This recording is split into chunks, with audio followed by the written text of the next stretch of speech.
बिस्मिल्लाहिर्रहमानिर्रहीम। अस्सलाम वालेकुम ब्यूटीफुल यूट्यूब फैमिली, कैसे हैं आप सब? उम्मीद करती हूँ अच्छे से हैं और मेरी दुआ है खुश रहें, आबाद रहें, हंसते मुस्कुराते रहें, आप लोगों की तमाम दिली मुरादें पूरी हों और आप लोगों का परमानेंट रियूनियन भी जल्दी हो। आपके पर्सन आपके लिए बेहतरीन इंसान बन के वापस आएँ और आप लोगों की हर दिली मुराद पूरी हो।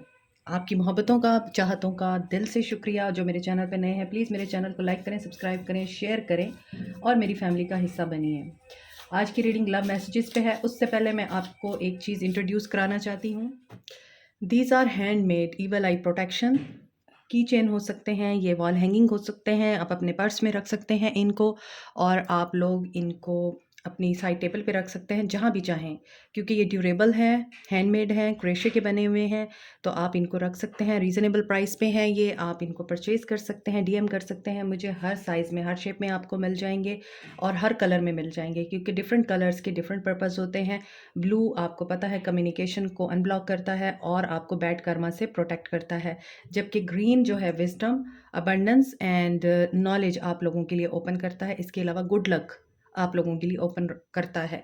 इसके अलावा बाकी जो कलर्स होते हैं उनके भी डिफरेंट पर्पस होते हैं। अगर आप इनमें से कोई भी मुझसे बाय करना चाहते हैं तो आप मुझे डीएम कर सकते हैं। तो हम आपकी अब रीडिंग स्टार्ट करते हैं। आज लव मैसेज देखेंगे।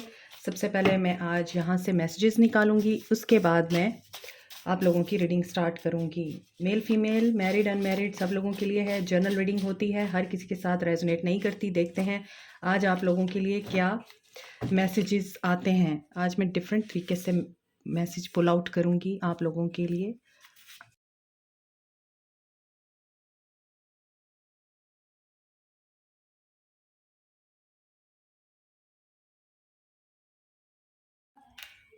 पहले हम यहाँ से कार्ड्स लेते हैं, देखते हैं कि आपके पर्सन सोल लेवल पे आपके साथ किस तरह से कनेक्टेड हैं।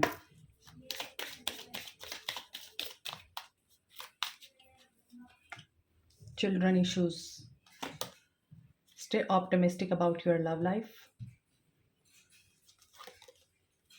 Playfulness, healing family issues. यहाँ पर बहुत ज़्यादा स्ट्रॉन्ग वाइब आ रही है कि आपके पर्सन फैमिली इश्यूज़ को हील करने में इस वक्त मसरूफ़ हैं, और या तो ये मैरिड हैं या फिर आप इनके साथ मैरिड हैं, और बच्चे बहुत ज़्यादा इंपॉर्टेंट हैं आप दोनों के लिए। बच्चों की वजह से या तो आप दोनों एक दूसरे के साथ कनेक्टेड हैं या बच्चों की वजह से आप दोनों एक दूसरे से जुदा नहीं हो पा रहे हैं। अगर आप लोग सेपरेशन में हैं इन पर्सन के साथ, तो ये पर्सन बच्चों की वजह से आपके साथ दोबारा रीयूनाइट होना चाहता है। अनदर सिनेरियो ये है कि आप एक मैरिड इंसान से मोहब्बत करते हैं, उसके बच्चे हैं, वो अपने बच्चों को बहुत इंपॉर्टेंस देता है और अपने बच्चों के हवाले से या अपने बच्चों के सामने आपको उतनी शायद अहमियत नहीं देता जितनी आप उनसे रिक्वायर करते हैं, और आपका एक माइंड है कि आपको भी उतनी वैल्यू दे ये बंदा जितनी आप इसको देते हैं, मगर ये अपने बच्चों को शायद प्रायोरिटी पे रखता है और आपको ये चीज़ अच्छी नहीं लगती। आप इस चीज़ की वजह से डिस्टर्ब रहते हैं कि इसके बच्चे इसके लिए इतने ज़्यादा इंपॉर्टेंट हैं कि ये अपने बच्चों की खातिर आपको भी छोड़ सकता है, और आपकी खातिर ये अपने बच्चे नहीं छोड़ेगा, या आपकी खातिर ये उस तरह से स्टैंड नहीं लेगा जिस तरह से आप इस पर्सन के लिए हर तरह का स्टैंड ले लेते हैं। तो यहाँ पर इसके बच्चे, यहाँ पर इशू नज़र आ रहे हैं इस पर्सन के, या आपके बच्चे हो सकते हैं, और ये पर्सन आपके बच्चों से उस तरह से इन्वॉल्व नहीं है उनके साथ जिस तरह से आप चाहते हैं। तो बच्चे तो यहाँ पर नज़र आ रहा है कि मेजर काज है आप दोनों की सेपरेशन का, या आप दोनों के दरमियान मिसअंडरस्टैंडिंग का। इसी वजह से यहाँ पर है stay optimistic about your love life and playfulness. तो आप लोगों को, आपको भी या आपके पर्सन को भी इस एनर्जी में आना है कि अपना माइंड ओपन रखें, पॉजिटिव रहें और चीज़ों को इतना ज़्यादा कॉम्प्लिकेट मत करें। जो चीज़ जैसे है उसे वैसे रहने दें, एक्सेप्टेंस की एनर्जी में आएँ। तो आपके पर्सन की तरफ से तो मुझे यही मैसेजेस रिसीव हो रहे हैं, ये प्लेफुलनेस की एनर्जी में आना चाहते हैं, क्योंकि ये ऑलरेडी फैमिली इश्यूज़ के साथ डील कर रहे हैं। हो सकता है ये पर्सन सेपरेशन या डाइवोर्स के साथ डील कर रहा है, क्योंकि इस कार्ड में भी बच्चे नज़र आ रहे हैं और ऊपर एक फिगर बनी हुई है जैसे कि इसकी वाइफ या इसकी मदर पर्सन की छोड़ के चली गई थी इनको और अल्लाह के पास चली गई। तो ये पर्सन सिंगल पेरेंट है और अपने बच्चों की तरबियत अकेले करता है।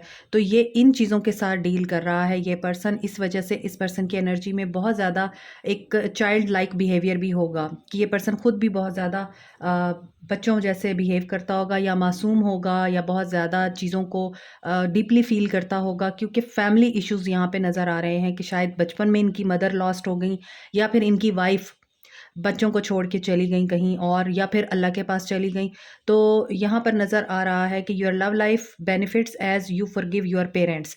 तो यहाँ पर पेरेंट्स का बहुत ज़्यादा मैटर है कि हो सकता है ये पर्सन अपने पेरेंट्स की वजह से भी ख़ाइफ़ रहता हो, नाराज़ रहता हो, इसके दिल में इस तरह की कोई फीलिंग्स हो कि इसके पेरेंट्स इसको अंडरस्टैंड नहीं करते या इसको उस तरह से वैल्यू नहीं देते या जिस तरह से इसके पेरेंट्स को होना चाहिए था वैसे नहीं थे। तो यहाँ पे चीज़ें बहुत ज़्यादा कॉम्प्लिकेटेड इस वजह से नज़र आ रही हैं क्योंकि बहुत ज़्यादा सीरियस मैटर है फैमिली एंड बच्चे। तो इस वजह से ये पर्सन आपके बारे में ऑप्टिमिस्टिक है, इसको ये उम्मीद है कि आप इसके साथ होंगे, तो ये हर तरह के मुश्किल और तकलीफ़ को पार कर लेगा। बेस्ट फ्रेंड हैं आप इसके। इसी वजह से ये प्लेफुलनेस की एनर्जी में है कि आप इसको वो वाइब्स देते हैं। मोमेंटो इस पर्सन की एनर्जी में है, इस पर्सन की फीलिंग्स में है कि ये आपको गिफ्ट करना चाहता है कुछ, या एटलीस्ट आपको वो सूद और वो सुकून देना चाहता है जो आपने इसको दिया है। इस पर्सन को मुझे लग रहा है जब भी कोई प्रॉब्लम पेश आती होगी ये पर्सन आपके साथ ज़रूर शेयर करता होगा। फ्रीडम यहाँ पे प्लेफुलनेस और यहाँ पे फ्रीडम है। ये पर्सन फ्रीडम का वेट कर रहा है। ये पर्सन प्लेफुलनेस की एनर्जी में आना चाहता है, आपके साथ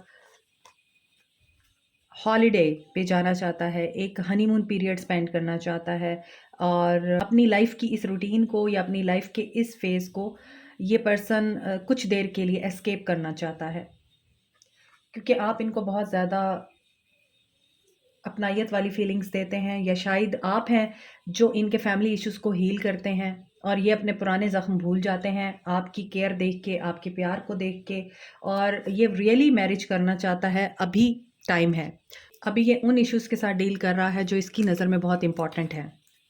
और ऐसा नहीं है कि आप इसकी प्रायोरिटी नहीं हैं या आप इसके माइंड में नहीं हैं, आपका नंबर नहीं आना, आपका नंबर भी आएगा, लेकिन ये मैटर्स डील करने के बाद। Because of your love I feel so strong.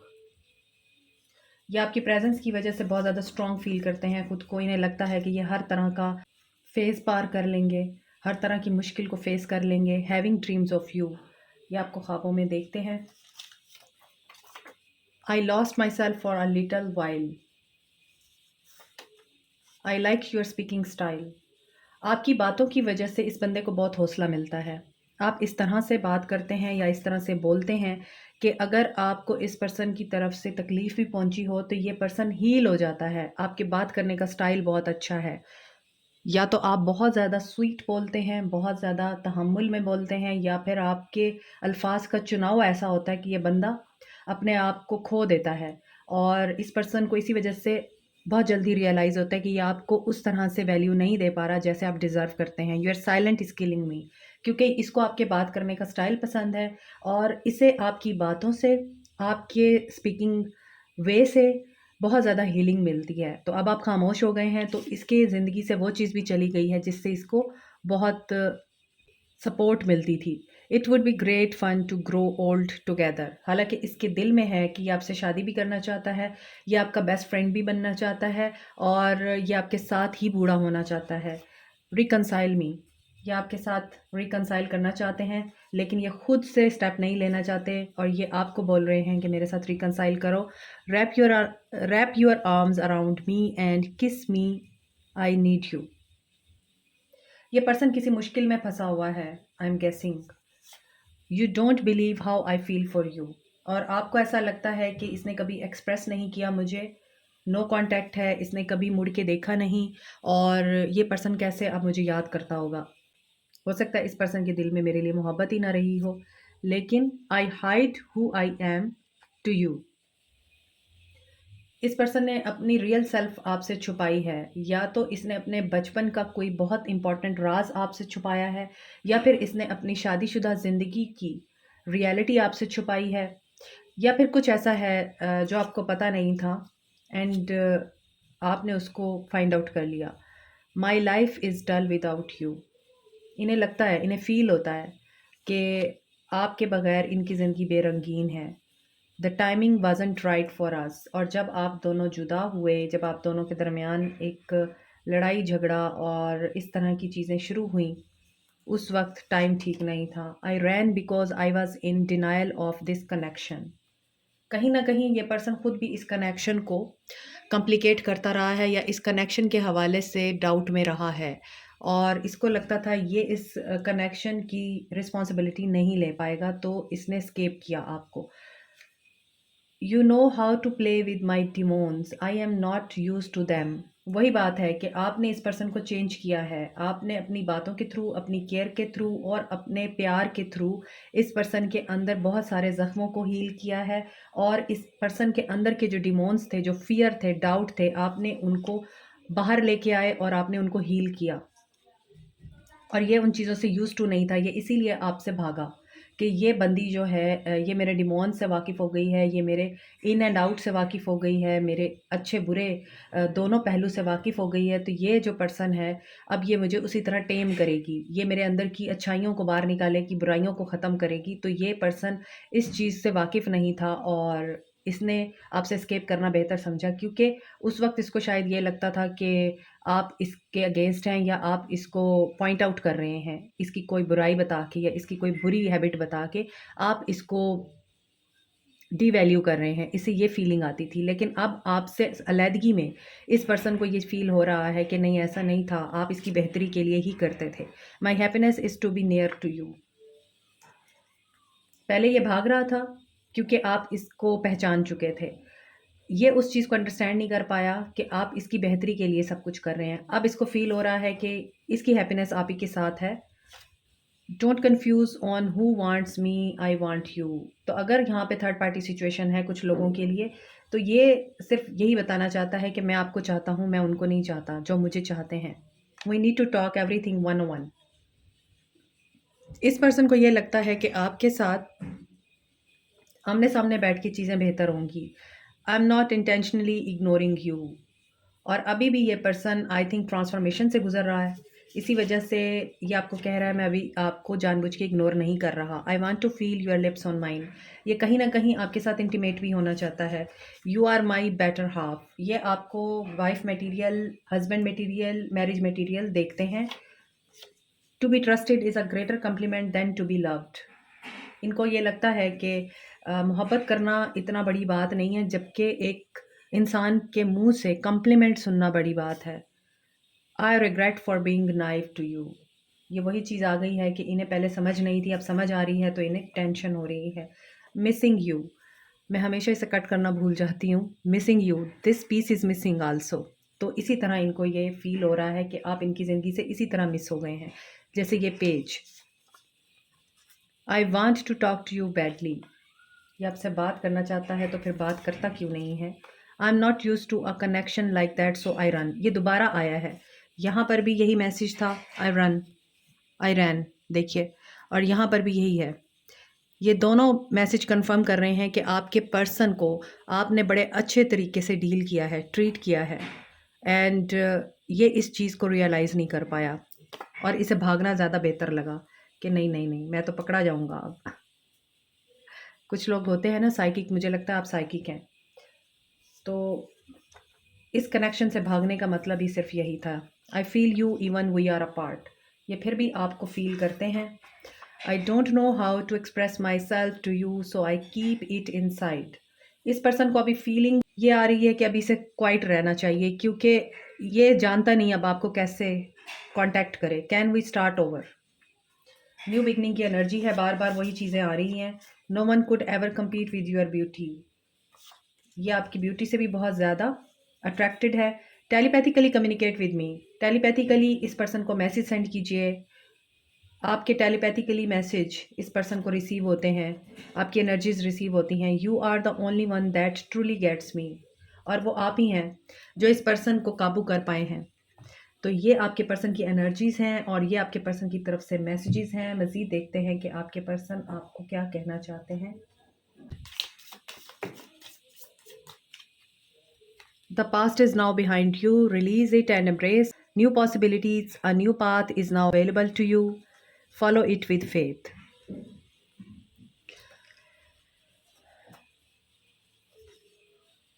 Look inside yourself, examine what is causing you to feel this way. तो अगर आपको ये फीलिंग आ रही है कि कुछ भी ठीक नहीं होगा, तो आपको डीप इनसाइड झाँकने की ज़रूरत है, आपको ये फीलिंग्स क्यों आ रही हैं। और दूसरा, आपका पास्ट है, उसे रिलीज़ करें, पास्ट में मत रहिए। पास्ट में रहने वाले लोग कभी कामयाब नहीं होते, पास्ट को रिलीज़ करें। और जो न्यू पॉसिबिलिटीज़ आपकी लाइफ में आ रही हैं, ज़रूरी नहीं कि वो किसी पर्सन की सूरत में हो। न्यू पॉसिबिलिटीज़ किसी भी सूरत में हो सकती हैं। कोई जॉब अपॉर्चुनिटी हो सकती है, कोई फ्रेंड ऑफ़र हो सकती है, ट्रैवल हो सकता है, स्टडी में कोई नया आप लोगों को आइडिया आ सकता है। तो उस तरफ देखिए। अबंडेंस तो बहुत सारी चीज़ों में होती है, सिर्फ एक पर्सन ही नहीं होता आपकी ज़िंदगी में। 3 कार्ड आ गए हैं। Something bigger is on the way. So आपको इसी चीज़ के लिए प्रिपरेशन करनी है अब। Make waves, out of the way जाके चीज़ें सोचें, आउट ऑफ द वे जाके चीज़ें करें।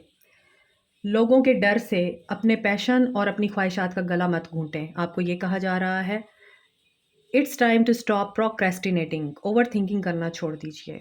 ओवर थिंकिंग आपको सिर्फ़ और सिर्फ़ नाकामी की तरफ लेके जाती है। वही बात है, यहाँ पे पास्ट था तो पास्ट की चीज़ों को, पास्ट के प्रोसेस को, पास्ट के बैड इवेंट्स को सोचना छोड़ दीजिए। ओवर थिंकिंग से बाहर आइए और एम्ब्रेस कीजिए न्यू बिगिनिंग को, सन को, हैप्पीनेस को, और कुछ यूनिक कीजिए। ट्रांसफॉर्मेशन हो रही है, एवोल्यूशन हो रही है आपके ताल्लुक में, तो ये बेहतरी की तरफ ही जा रही है। Have faith. This is it for you today. Like, share, subscribe, comment, press the notification button, bell icon also. Thank you so much. Take care.